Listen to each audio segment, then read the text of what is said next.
What's going on, everybody? This is your boy Mike from Wicked Inc. and this is going to be my Ant-Man movie review. Now this is going to be spoiler free for anybody who don't like spoilers or who don't want me to spoil the movie for them. They just want to find out some info about it. So here it is. Ant-Man is the newest movie in the Marvel Cinematic Universe starring Paul Rudd.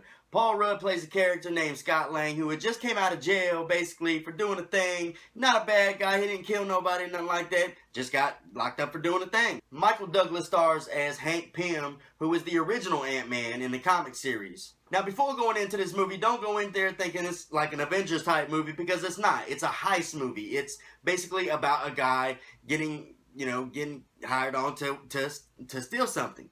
And basically, that's all it is, with a little superhero stuff in the middle of it. I love how they just kind of like slip little Avengers references inside the movie and stuff, and they did it so seamlessly that it went just perfect with the movie, because it's almost like it's one of those situations where Hank Pym don't like the Avengers, so I mean there are a couple references of the Avengers thrown around in the movie.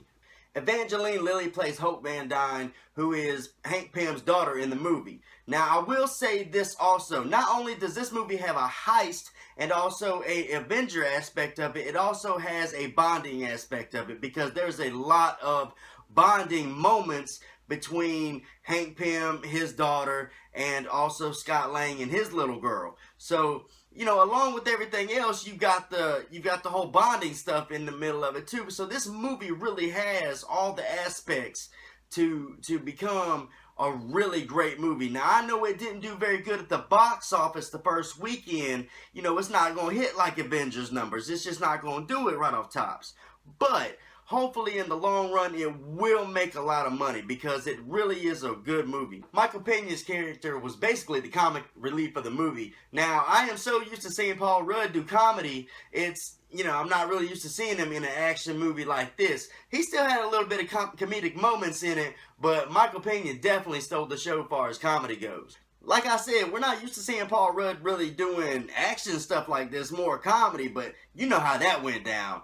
They probably approached him and was like, you want to be part of the Marvel Cinematic Universe? And he was probably like, yeah, and I'm going to get everything I got. We seen that Comic-Con footage that one year of him, going small, running up the gun, grabbing the guy by his ties, slinging him around, turning big again. I mean, there's a lot of stuff like that. Like the way that they use the mechanics of the suit is really interesting. The characters are interesting. The movie keeps you on the edge of your seat. It's a little slow a little bit in the beginning, but I mean, for what it was, it's basically the same thing as Iron Man was. You have a smart guy who creates a piece of tech, another guy who duplicates the tech, and by the end of the movie, the two pieces of tech fight each other. So it's basically like that. And the way that I see it, if that theory worked for Iron Man, then it's gonna work for Ant-Man. And in my opinion, it really did. It worked well. They did a really good job.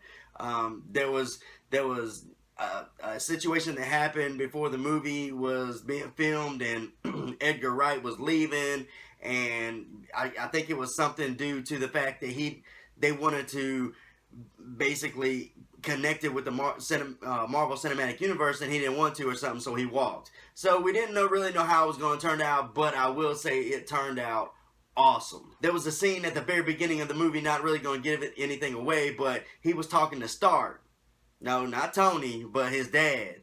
So yeah, that tells you like how far he goes back, kind of. And in the scene, they actually made Michael Douglas look like 20 years younger, man. It was crazy. Like I can't believe how they did that. And it looked legit. I mean, you know what I mean? It looked really good the way they did it. Like, he didn't look as like what he did when he was banging Sharon Stone, back in them days, but he looked really young. He looked at least 20 years younger than what he does now. So they did an awesome job as far as that little scene goes. Corey Stoll plays Darren Cross in the movie, who is basically the asshole that duplicated the tech. So, I mean, his character, he's a little, I don't know, man. It's like he's trying too hard. His character's trying too hard. And I mean, you can tell it in the movie, but that still don't make it a bad, like, he's still a really good villain. And then when he puts that yellow jacket suit on, boy, Remember that shot we seen at Comic-Con, man, when the Yellow Jacket first stood up and he's got them fucking cannon arm things, man.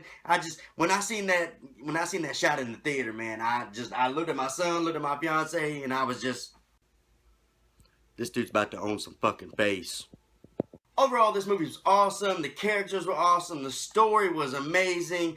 The way they went, you know, from small to big and how they used it to do certain things, you know, was really, really interesting. Really good movie. I'm going to give this movie a 9-point rating. I'll give it a 9-point rating. It was that good. Like, it was really, really, it wasn't like Avengers good, but it was really good. Like, I would recommend this to anybody that's keeping up with the Marvel Cinematic Universe, you know what I mean, and keeping up with all the movies. Watch this movie because it does tie into the Avengers, and there is 2 cutscenes. One, like right when the credits start to roll, and then one at the very end of the credits. So there's 2 of them. So if you go to the movies to watch it, be sure to stay to after the credits because that's a sweet one too. I'm not going to say anything. I will say that it is hinted at that he's going to be in Civil War. So that's going to be pretty sweet, right? That's about all I got for you guys. Like and subscribe to my YouTube channel. If you have not seen my DC Comic-Con 2015 coverage video, check that out. As if you're on mobile, it should be popping up top right there. I will also put the link in the description and put a annotation at the end of the video if you're on PC. Peace.